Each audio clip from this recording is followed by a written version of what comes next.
Welcome to Women's Rugby Rundown 211 for August 11th through the 17th. The Rugby World Cup is almost here, with all 16 teams officially welcomed.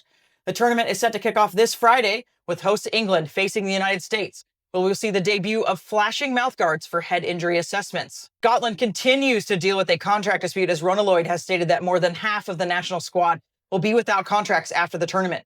The Welsh Rugby Union's chief executive, Abi Tierney, is stepping down following a cancer diagnosis. Funding has been secured for a documentary on the 1991 Women's World Cup pioneers, and the Red Roses have announced a new partnership with Barbie. The International Defence Rugby Championship has begun. We are still working to find results, but we'll round up all the global premier and club competitions worldwide. I'm Wendy, here to bring you the latest in women's rugby. This is your Women's Rugby Rundown, and we're about to kick off. We'll start with 15's news. All 16 teams have been officially welcomed to the 2025 Rugby World Cup. The final teams were welcomed in Manchester and York on Sunday.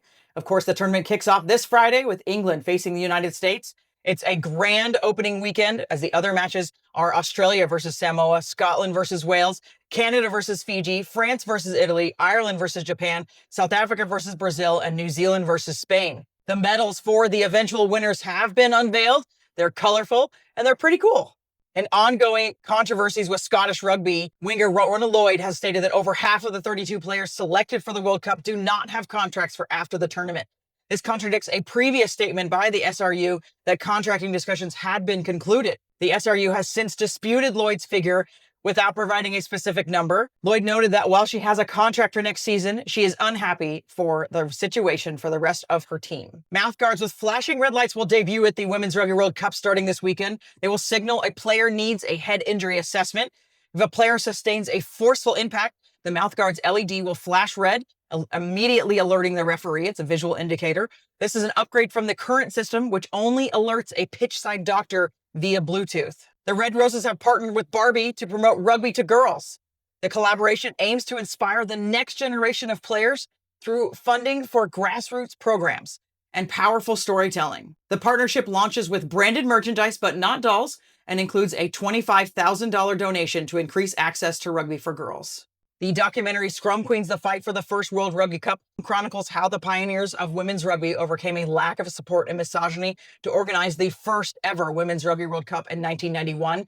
It'll premiere on Thursday, August 21st at 10:40 p.m. and will be available to watch on the BBC. That is UK time. Welsh Rugby Union CEO Abi Tierney is stepping away from her role to undergo cancer treatment. She will take a leave of absence starting August 22nd.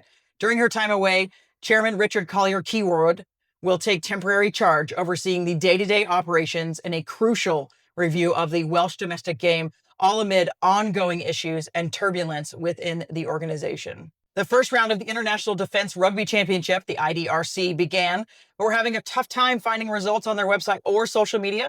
We'll try to report as we can on our next video.